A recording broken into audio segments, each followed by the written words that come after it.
ராஜன் அவருக்கு மட்டும் செல்லக்குட்டி. நம்மளை வேண்டாம் வருப்பா. டேரக்டர் பேரஸ் வந்து பேச சொல்கிறேன். காலைல கேட்டாங்க அவர்கிட்ட வந்து நந்தினி கேட்டாங்க ராஜன் சார்கிட்ட, சார் உங்கள் இளமைக்கு என்ன ரகசியம்ட்டு. எனக்கு அப்போ தெரில, இப்போ தெரிஞ்சிச்சு. ஃபஸ்ட்டு சேலட்டு வந்தாங்களாம், அழகிய தமிழ் மகளாம், ஆங்கிலம் கலந்த தமிழை ரசித்தாராம். ஆடியன்ஸ் வந்து நம்ம வந்து ட்ரெய்லர் பார்த்துருப்போம், சாங்கை பார்த்துருப்போம், அதெல்லாம் கவனம் அங்கேயே இருக்கும். இங்கே ஆங்கர் வந்து எப்போ சேலட்டு வராங்க, எப்போ மாடர்ன் ட்ரெஸ்ட்டில் வராங்க, எப்போ எந்த மேடையில் எவ்வளோ தமிழ் பேசுகிறாங்க, ஆங்கிலம் பேசுகிறாங்க, இதெல்லாம் கவனிச்சா ஏன் இளமையாக இருக்க மாட்டாங்க? இளமை யாராச்சும் புரிஞ்சு வச்சா உங்களுக்கு? நந்தினி புரிஞ்சுல? இதான் நீங்கள் அப்பான்னு கூப்பிடணுமே. ஓகே, இது செல்ல கூட்டலாம் பண்ணக்கூடாது. இப்போலாம் அப்பா தான் ட்ரெண்டு. ஓகே, ஆனால் நீங்கள் அப்பா இனிமேல் உங்களுக்கு நந்தினி நீங்கள் அப்பா தான். ஓகே, எல்லாருக்கும் அப்பா இல்லை, எல்லாருக்கும் அப்பா வாழ முடியாது. நந்தினிக்கு அப்பா நீங்கள். நம்மளால் முடிஞ்ச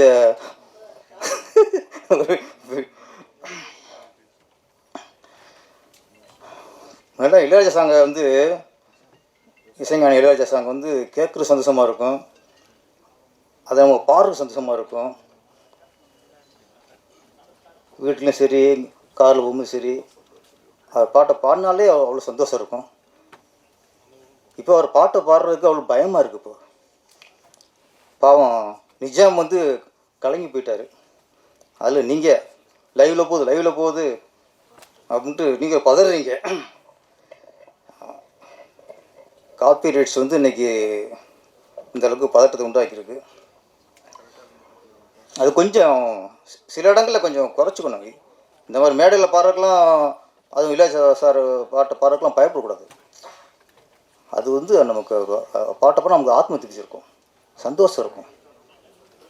எங்களுக்கு தான் பாட்டு போடுறீங்க, கேட்க மட்டுமா பாட்டு போடுறீங்க? நாங்கள் பாட வேணாமா? அதை நாங்கள் பாடணும்ல. நாங்கள் என்ன சொல்லுங்கள், இந்த பாட்டை யாருமே உள்ளே கேளுங்க, யாரும் என் பாட்டை திருப்பி பாடான்னு சொல்லுங்கள். இதை படத்தில் பயன்படுத்துறது, பெரிய ஸ்டார் ஹோட்டலில் இந்த பாட்டை போட்டு ஆடுவாங்க, அங்கெல்லாம் நீங்கள் வாங்கிக்கலாம். அங்கே யாரும் இங்கே இது வெளியில் என்ன சம்பாதிக்க போகிறார் அவர்? நிஜாம் அவர் திறமையை வெளிக்காட்டுறதுக்கு இளையராஜா அவர் பயன்படுறாங்க. அது பெரிய ஒரு பாக்கியம். அது இந்த பதட்டம் இருக்கக்கூடாது. ஆரம்ப காலத்தில் எல்லா மிஸ்டேட்டருமே கிராமிய பாடல்கள், கும்மி பாடல்கள், இதுலேருந்து எடுத்து அதை ஹிட் ஆகிட்டு அப்புறம் தான் பெருசாக வந்திருக்கோம். அதனால் இசைஞானி அவர்கள் இந்த மாதிரி எனக்கு முன்னாடியே கொஞ்சம் மனசு கஷ்டமாக போச்சு.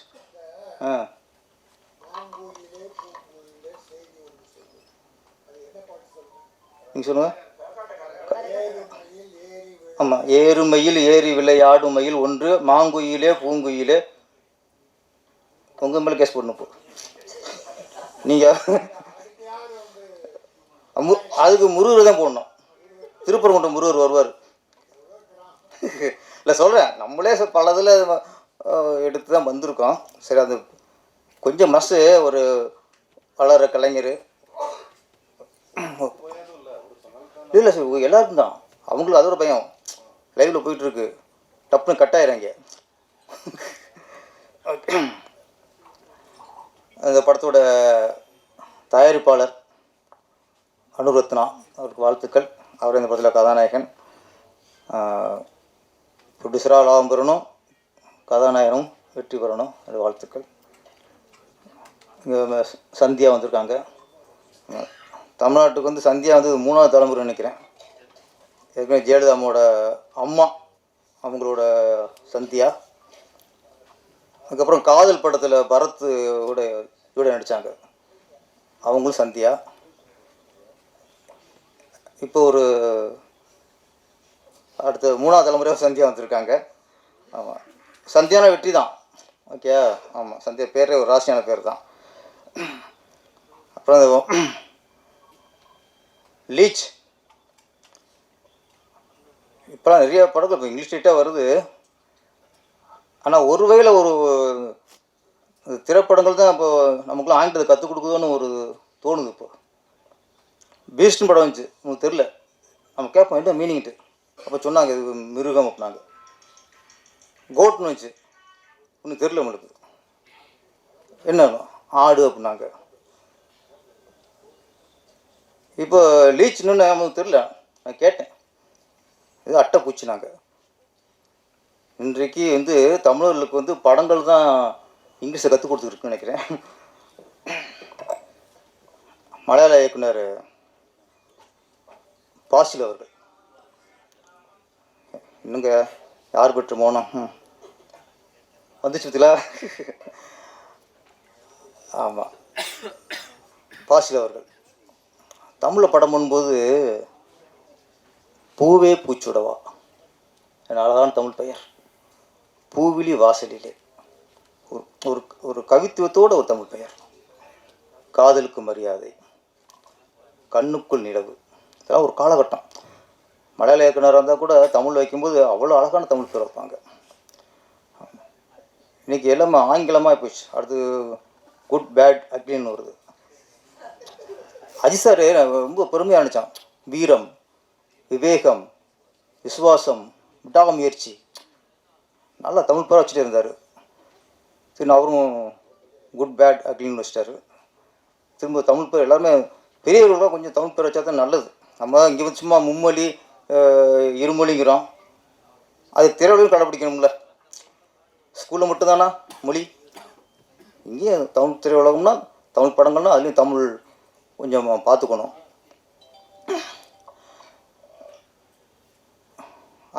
அட்டை பூச்சி தான் லீச். அட்டைப்பூச்சிக்கு நிறைய விளக்கத்தை சொல்லிட்டாரு ராஜன் சார். ஆமாம், மனிதர்களே நம்ம கூட இருக்கவங்களே நம்மளை உறிஞ்சிடுவாங்க. இன்றைக்கி எல்லாமே தான், இன்றைக்கி கூட இருக்கவங்க, நண்பர்கள், உறவுகள் எல்லாமே அட்டையாக தான் பேசிட்டாங்க. நம்மகிட்ட ரத்தம் இருக்க வரைக்கும் அந்த அட்டைகளை நம்ம ஒட்டிகிட்டே இருக்கும். ரத்தம்லாம் போச்சுன்னா அது அடுத்த எங்கே ரத்தம் அதிகமாக இருக்கும் அங்கே நகர்ந்து போயிடும். இந்த படத்தில் ஒரு பாடல், இசை சூப்பர் சார். நம்ம மிஸ்டர் கிரண் ஜோஸ் 3 பாடலும் சூப்பர். அதில் அந்த முதல் பாடம்ன்றதில் கண்ணில் தெரியும் தோற்றம், நல்ல அருமையான பாடல். அதில் விசேஷம் என்னம்னா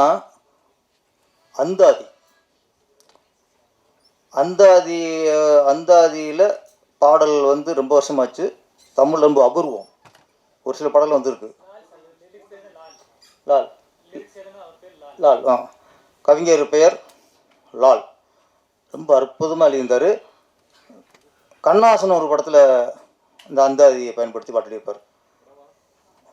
வசந்த கால நதியினிலே வைரமணி நீரலைகள், நீரலைகள் மீதினிலே நெஞ்சிரண்டும் நினைவலைகள். ஒரு இதில் ஒரு வார்த்தை முடியும் போது அடுத்த வரி அந்த வார்த்தையில் துவங்கும். அதில் எந்த வார்த்தை முடியுதோ அந்த வார்த்தையிலிருந்து அடுத்த வரி தொடங்கும். இது இப்போ அபூர்வமாக வருது. லால் வந்து இப்போ அந்த அந்தாதியை பயன்படுத்தி அந்த பாட்டு எழுதியிருக்காரு. உண்மையிலே ரொம்ப நல்லா இருந்துச்சு. வரிகள் எல்லா வரைக்குமே தமிழ் வார்த்தை, ஒட்டுமொத்த பாடலும் நல்ல தமிழ் வார்த்தையோடு இருந்துச்சு.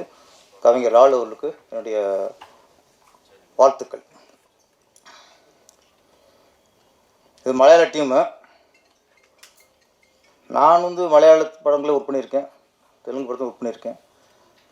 ஆமாம், அதில் ஒரே ஒரு விஷயம் சொல்லணும். இந்த மலையாள படத்தில் ஒர்க் பண்ணும்போது பார்த்தா மேக்ஸிமம் மலையாளம் இருப்பாங்க. அவங்கள்ட்ட என்ன சிறப்பு அப்படின்னா, அவங்க மேக்ஸிமம் இப்போ நம்மகிட்ட பேசும்போது மலையாளமும் தமிழும் கலந்து என்ன சொல்ல வராங்களோ அதை புரிய வச்சுருவாங்க. இப்போ இன்றைக்கி இங்கே பேசுன எல்லாருமே மேக்ஸிமம் மலையாளி தான். ஆனால் பேசுகிறவங்களுக்கு புரிஞ்சதில்ல. ஆனால் நம்ம இருக்கோம்ல தமிழர், அவங்களுக்கு பேசி புரிய வைக்க முடியாது. ஸ்பாட்டில் நம்ம முழுக்க தமிழ்லேயே பேசுவோம். ஒரு மலையாள வார்த்தை தெரியாது, மலையாள கலந்து பேச தெரியாது. அவங்க நம்மளுக்கு புரிய வைப்பாங்க. நம்ம வந்து பேசி என்ன சொல்ல வரோமோ அவங்களுக்கு புரிய வைக்க முடியாது. இப்போ யார் பெற்றுப்போ? அப்போது நம்மளுக்கு இன்னொரு சில நேரங்களில் சில மொழி நம்ம கற்றுக்கிறதுக்கு ஆர்வம் வரணும். நம்மளை சும்மா தமிழ் மட்டும் படிச்சுக்கோ, தமிழ் மட்டும் படிச்சுக்கணும், எங்கே நம்மளுக்கு தேவையோ அதை நம்ம கொஞ்சம் தெரிஞ்சுக்கணும். ஃபஸ்ட்டு இவ்வளோ தைரியமாக பேசுகிறாங்க மலையாளிகள். நம்ம போய் அங்கே பேச முடியுமா? மலையாளத்தை பேச முடியுமா? ஒரு கேரளாவில் போய் அங்கே ஒரு ஆடியோ ரிலீஸு, அங்கே எல்லாருமே மலையாளம் இருக்காங்க, அங்கே ப்ரெஸ் எல்லாமே மலையாள ப்ரெஸ்ஸாக இருக்குது, மீடியாக்கள் இருக்குது. ஒரு தமிழர் போய் இங்கே பேசி புரிய வச்ச மாதிரி என்னால் இங்கே பேசி புரிய வைக்க முடியுமானா என்னால் முடியாது. முதல்ல முடியாது. நமக்கு இப்படியே பிளட் இப்படி ஆகிப்போச்சு, நம்ம மொழி நம்ம மட்டும் அதுன்னு ஆகிப்போச்சு. சில நேரங்களில் அதையும் கொஞ்சம் கற்றுக்கணும். அப்புறம் இன்னொன்று இருக்குது இவங்களை பற்றி. மலையாள படம்னா ப்ரொடியூசர் மலையாளி, இயக்குனர் மலையாளினா அதில் அப்புறம் எல்லாமே எடிட் எல்லாருமே அவங்க மலையாளியே தான் அவங்க வச்சுக்குவாங்க. அதில் ஒரு தமிழ் டெக்னீஷியனோ வேறு மொழி டெக்னீஷியனோ உள்ளே பூந்துறது சாதாரண விஷயம் இல்லை. அப்படி பார்க்கும்போது நம்ம டேஞ்சர் மணி உங்களுக்கு வாழ்த்துக்கள். ஒரு தமிழ் டெக்னீஷியன் இது ஒர்க் பண்ணியிருக்காரு. ஏன்னா அவங்க என்னென்னா ஒரு யூனிட் அவங்களுக்கு. ஆனால் இந்த ஒரு விஷயத்தில் அவங்க தமிழராக நம்ம பெருமைப்படணும். நம்ம ஒரு தமிழ் ப்ரொடியூசர், தமிழ் இயக்குனர் அப்படின்னா கூட எடிட்ரு, கேமராமேன் எல்லாருமே தமிழராக தான் இருக்கும்னு ஒருத்தர் நினைக்க மாட்டான் சார். அங்கே திறமை எடிட்ரு மலையாளியாக இருப்பார், கேமராமேன் தெலுங்கராக இருப்பார். ஒன்றும் சரி. இப்போ இவங்க இங்கே நம்ம எல்லாருமே நினைக்கிறோம், இவங்க யார் வீட்டும் நினைக்க மாட்டோம், சகோதரர் தான் நமக்கு. சினிமாவுக்கு மொழி ஒரு பிரச்சனையே இல்லை. தெலுங்கா மலையாளமா மொழி பிரச்சனை, அங்கே திறமை தான் முக்கியம். தமிழ் மண்ணில் இது ஒரு ஒரு ஒரு நல்ல விஷயம். தமிழ் எல்லாத்தையும் அரவணைப்போம். அப்புறம் சார் சொல்கிறாரு, இன்றைக்கி சிவாஜி வீடு சொன்னார், அது கொஞ்சம் வருஷம் ஆச்சு. ஒரு சின்ன பயம். சிவாஜி கணேசன் அவர்கள், நடிகர் திலகம் சிவாஜி கணேசன் அவர்கள் 250 படத்துக்கு மேலே நடித்து புகழ்பெற்ற ஒரு நடிகர். ஒரு பேரை ஒரே படம் எடுத்திருக்காரு. தாத்தா 250 படம் நடித்து சம்பாதிச்சிருக்காரு. பேரை ஒரே படம் எடுத்திருக்காரு. அந்த ஒரு படத்து கடனுக்காக அந்த வீடே இன்னைக்கு கோர்ட்டு ஜப்தி நோட்டீஸ் அனுப்பியிருக்குன்னா பயம் இருக்குமா இருக்காதா? வேறு விசாரம் வேறு சொத்து இருக்குனாங்க, அது வேறு விஷயம். 250 படம் நடித்த ஒரு நடிகர் வீடு பேரன் ஒரு படம் எடுத்ததில் இன்றைக்கி ஜப்தி ஆகுது, கோர்ட்டு நோட்டீஸ் அனுப்புதுன்னா தமிழ் திரையுலகம் எங்கே இருக்குது? இப்போது எந்த நிலைமையில் இருக்குது? ஒரு படம் எடுத்தால் ஒட்டுமொத்த சொத்தும் ஒரு ஆள் போயிடுமா? அதுவும் புகழ்பெற்ற ஒருத்தரோட சொத்து போயிடுமா? இது யார் யோசிக்கணும்? இது தமிழ் திரையுலகுக்கு கிடைச்ச பேரிடி. இது சிவாஜி கணேசன் அவர்களுக்கு அனுப்பின நோட்டீஸ் இல்லை, கோர்ட்டு தமிழ் திரையுலகுக்கே அனுப்புன நினச்சிக்கணும். அவ்வளோ ஆபத்தில் இருக்குது இன்றைக்கி சினிமா. ஒரு படம் எடுத்தானா நியூஸை பார்த்து படம் எடுக்கணும், என்ன செய்யணும்? அப்போ இதுக்கு திரையுலகில் எனக்கு தேவை ஒற்றுமை. தமிழ் தொழிலை எப்படி காப்பாற்றணும் அப்படி ராஜேஷ் சார் மட்டும் மைக்கில் பேசிட்டே பத்தாது. தயாரிப்பாளர்கள் எல்லாரும் ஒன்றிணையணும், அவங்களும் ஒற்றுமை வரணும். பெப்சி அவங்களுக்கு இந்த அக்கறை வரணும், தயாரிப்பாளர் காப்பாற்றுங்கிற அக்கறை பெப்சிக்கும் வரணும், உழைப்பாளர் சம்மேளனத்துக்கும் வரணும், ஒவ்வொரு டெக்னீஷியனுக்கு வரணும், நடிகர்களுக்கு வரணும். நேற்று ஒரு அமீர் கானை பற்றி ஒரு நியூஸ் படித்தேன். நேற்று அமீர் கானை பற்றி என்னன்னா, அவர் இது வரைக்கும் எந்த படத்துக்குமே சம்பளம் வாங்கணும் இல்லையா, அட்வான்ஸ் வாங்க மாட்டாராம். ஒரு கதை பிடிச்சி போச்சுன்னா கால்ஷீட் கொடுப்பாராம். கால்ஷீட் கொடுத்து படம் வெற்றி அடைந்தால், பெரிய கலெக்ஷன் ஆகிட்டா அதிலிருந்து சில சதவீதம் அதுக்கப்புறம் வாங்குவாரே தவிர ஒரு ப்ராஜெக்ட்டுக்கு ஃபஸ்ட்டே அட்வான்ஸ் இது வரைக்கும் வாங்கலையா? எப்படி நடிகருங்க? எப்படி விட்டு நடிகர்? அவர் சினிமா தொழில் நினைக்கல, சினிமாவை தெய்வமாக நடிச்சிருக்காரு, சினிமாவை நேசிச்சிருக்காரு, சினிமா லவ் பண்ணியிருக்காரு, தயாரிப்பாளர் வாழணும்னு நினச்சிருக்காரு. அந்த அன்னொன்று அவர் மேலே அதீத நம்பிக்கை. நம்ம ஒன்று ஒரு கதையை ஒன்று செலக்ட் பண்ணுறோம், அப்போ இந்த கதை வெற்றி அடையும், வெற்றி அடைஞ்சால் கண்டிப்பாக பெரிய கலெக்ஷன் வரும், வந்தால் வாங்கிக்கலாம். அப்போ இந்த மாதிரி ஒரு நடிகர் வந்து வர லாபத்தில் எனக்கு கொடுங்க, அது வரைக்கும் இது வேணாம்னு சொன்னால் இங்கே எதிர்மா அப்போ அந்த படம் வெற்றி அடையணும், பெரிய கலெக்ஷன் வரணும்னு ஒரு நடிகர் நினைப்பாங்க. ஃபஸ்ட்டே மொத்த படத்தையும் வாங்கிவிட்டா அது படம் எப்படி போனாலும் நினைக்க வாய்ப்பு இருக்குது. இன்றைக்கி சில நடிகர்லாம் மொத்த படத்தையும் ஃபஸ்ட்டே கேட்டுறாங்க, அப்படி இருக்குல்ல ராஜேஷ் சார். சில நடிகர்லாம் சம்பளத்தை முதல்ல மொத்தமாக கேட்டுறாங்க, அதுவும் இருக்குது. டப்பிங் வாங்குறது இது கொஞ்சம் என்ன. இன்றைக்கி சினிமாவில் இருந்து நான் நினச்சினேன், சிவாஜி கணேசன் அவர்கள் வீடே இன்றைக்கி ஏலத்துக்கு போகிற அளவுக்கு வந்திருக்குன்னா நடிகர்களும் யோசிக்கணும், இயக்குநர்களும் யோசிக்கணும், தயாரிப்பாளரும் யோசிக்கணும், ஒட்டுமொத்த இண்டஸ்ட்ரியும் யோசிக்கணும். இது பெரிய வந்து நீங்கள் சிவாஜி கணேசன் வீட்டில் ஒட்டணும் வந்த நோட்டீஸ் பண்ணிக்கூடாது. ஃபஸ்ட்டு பெரிய ஆபத்தில் இருக்குங்கிறது பெரிய உதாரணம். சினிமாவிலேருந்து எல்லாரும் ஒன்றிணைவோம். சினிமா எப்படி அது திருப்பி ஒரு பழைய மாதிரி எப்படி ஒரு மக்கள் விரும்பி தேட்டருக்கு வர்றதுக்கு என்ன வழியோ அதை யோசிப்போம். அதுதான் சரியே தவிர ஆளாளுக்கு இன்னைக்கு சண்டை போட்டுக்கிட்டு அந்த புரிஞ்சுக்கிட்டு இருந்தால் பெரிய ஆபத்தில் போய் முடியும். ஆனால் இந்த நேரத்தில் ஒரு ஆரோக்கியமான விஷயம், ஒரு சில படங்கள் பெரிய கலெக்ஷன். டிராகன் வந்து உண்மையிலேயே பெரிய கலெக்ஷன் ஆகிருக்கு. இந்த மாதிரி படங்கள் எப்பாவது வந்து பெரிய கலெக்ஷன் ஆகும்போது நம்ம தமிழ் இண்டஸ்ட்ரிக்கே ஒரு புத்துணர்ச்சி, ஒரு தெம்பு வருது. டிராகன் வெற்றி வந்து சமீபத்தில் தமிழ் திரையுலகில் கிடைச்ச ஒட்டுமொத்த ஒரு தயாரிப்புக்கு லாபம் இல்லை. இப்போல்லாம் ஒரு படம் பெரிய ஹிட் ஆச்சுன்னா அது அந்த தயாரிப்புக்கு மட்டும் லாபம் இல்லை, இண்டஸ்ட்ரிக்கே லாபம் தான். ஏன்னா ஒரு தைரியத்தை கொடுக்குதுல்ல, ரப்பர் பந்து ஓடிச்சு. அப்போ இண்டஸ்ட்ரிக்கு ஒரு ஒரு மக்களுக்கு ஒரு நம்பிக்கை வருது, பிடிச்சிருக்கு, ஒரு தெம்பு வருது. சமீபத்தில் 4-5 படம் வந்து கொடுத்துருக்கு. இப்போ கொஞ்சம் சினிமா கொஞ்சம் ஆரோக்கியமாக தான் இருக்குது. படம் நல்லா இருந்தால், திரைக்கதை நல்லா இருந்தால் படம் கண்டிப்பாக மக்கள் தேட்டருக்கு வராங்க.